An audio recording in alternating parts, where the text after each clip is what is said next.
Bonsoir, sur le thème des suites, je vous ai préparé donc une petite vidéo à partir d'une demande formulée par Morgane qui se trouve dans un lycée de Marseille en terminale S.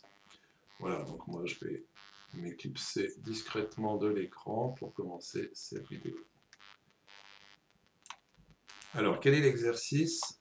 L'exercice est un exercice de démonstration par récurrence. Voilà le sujet. Il fallait démontrer pour tout n appartient à n étoile, c'est-à-dire pour tout entier naturel positif. Cette expression, c'est-à-dire la somme des n premiers carrés, égale n fois n plus 1 fois 2n plus 6 sur 6. Alors au préalable, avant d'aborder les éléments de la réponse, il est évidemment indispensable de connaître les outils. L'outil ici, c'est de connaître quelle est la méthode pour établir un raisonnement par récurrence. Donc, pour un raisonnement par récurrence, quel est l'objectif? C'est de montrer qu'une propriété P est vraie pour tout entier n à partir d'un certain rang n0. Ça va s'établir en 3 étapes. Donc, premièrement, il s'agit de vérifier que la propriété P est vraie pour un entier n0, connu et choisi et identifié. Deuxième étape, il faut supposer que la propriété P est vraie pour un entier n, supérieur ou égal à cette valeur, n0. À partir de là, démontrer que la propriété est vraie pour le suivant, l'entier n plus 1. Si on a établi 1 et 2, on va pouvoir conclure, grâce à l'étape 3, on va pouvoir conclure que la propriété P est vraie pour tout entier n supérieur ou égal à n0. En effet, qu'est-ce qu'on a montré? On a montré que c'était vrai pour n0, et on a montré dans l'étape 2 que dès que c'est vrai au rang n, c'est vrai pour l'élément suivant. Donc c'est toujours vrai en fait. Voilà le principe du raisonnement par récurrence. Donc on va revenir à notre exercice. Et on va commencer la solution. Première étape, il s'agit donc de démontrer ça. On a vu que la première étape, c'est l'initialisation. J'ai vu que certains professeurs l'appelaient l'amorce, ce qui est synonyme et tout autant correct. Alors, on va vérifier donc que la relation est vérifiée au rang 1, c'est-à-dire en remplaçant n par 1, voyons ce qui se passe pour les deux membres de cette égalité. Pour le membre de gauche ici, on voit que la somme des carrés, si on s'arrête à n égale 1, c'est simplement 1 au carré. Il y a un seul carré dans la série d'addition, 1 au carré égale 1. Voyons ce qui se passe pour le membre de droite, puisqu'on doit le comparer au membre de gauche. On remplace aussi n par 1, et ça nous donne 1 fois 1 plus 1, fois 2 fois 1 plus 1, et ça nous donne 1 fois 2 fois 3 sur 6, ça fait aussi 1. Donc, on vient d'établir que la relation de récurrence est vérifiée au rang n égale 1, et on peut aussi écrire dans ce cas-là, P de 1 est vrai, puisque en fait P est entendu comme une proposition logique, l'égalité est vraie au rang 1. C'est une autre façon de le dire.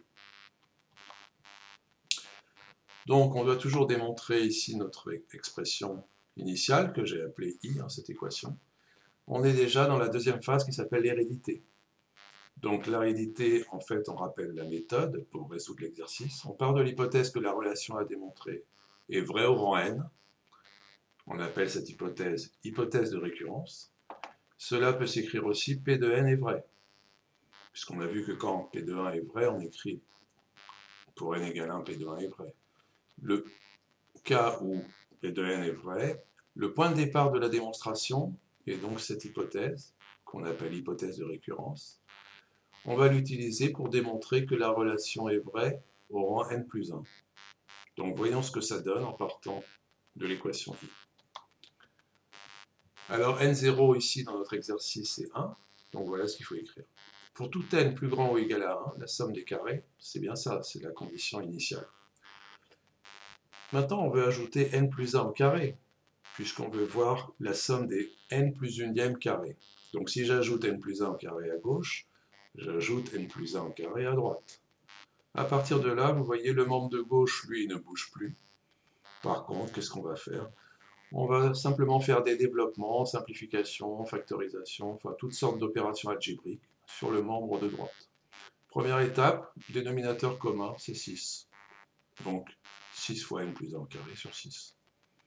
Deuxième étape ici, qu'est-ce que j'ai fait? En fait, on factorise par n plus 1. On voit qu'il y a n plus 1 qui apparaît ici et ici. Donc on peut factoriser. On factorise, ça donne n plus 1, facteur de n fois 2n plus 1, plus 6 fois n plus 1.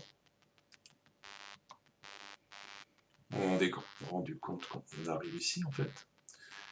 Donc, tout ça par simplification, développement, 2n2 plus n plus 6n plus 6, ça nous donne n plus 1 fois 2n2 plus 7n plus 6, tout ça sur 6. Bon, vous voyez que le membre de gauche, lui, ne bouge pas, on fait juste essayer d'établir l'expression de la somme des n plus 1 premier carré. Bon, maintenant, il s'agit juste d'un nouveau sous-problème, on va dire. On a 2n2 plus 7n plus 6, c'est l'expression du numérateur. Il faut factoriser cette expression. Là, ça renvoie à des souvenirs sur le déterminant d'une équation du second degré. On calcule le discriminant. Le discriminant, c'est 7 au carré moins 4 fois 2 fois 6, c'est 49 moins 48, c'est 1.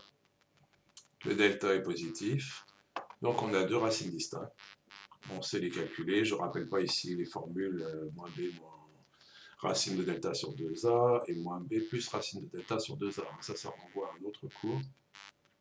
En tout cas, on a deux racines, et on peut donc factoriser 2n2 plus 7n plus 6. C'est 2 fois n plus 2 fois n plus 3,5, c'est n plus 2 fois 2n plus 3. Maintenant, ça nous permet d'écrire autrement l'expression initiale, n plus 1, n plus 2 fois 2n plus 3. Vous voyez que si on décompose ce n plus 2, en fait, c'est quoi? C'est n plus 1 plus 1. Ce 2n plus 3, c'est 2n plus 2 plus 1. Rien n'interdit de l'écrire comme ça. Évidemment, c'est pour mettre en relief l'expression n plus 1. Vous voyez que le membre de gauche, lui, ne bouge toujours pas.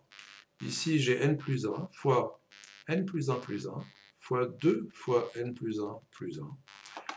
Et en fait, on retrouve exactement la même expression que l'équation de départ, l'hypothèse de récurrence I. Simplement, on a remplacé n par n plus 1. Et voilà. Donc le résultat obtenu est exactement l'hypothèse de récurrence traduit au rang n plus 1. On a donc P de n plus 1 est vrai. La proposition est vraie au rang n plus 1. D'où la conclusion, puisque l'hypothèse de récurrence est vérifiée pour tout n supérieur ou égal à 1, la formule de récurrence initiale, que j'avais appelée petit i, est tout à fait démontrée.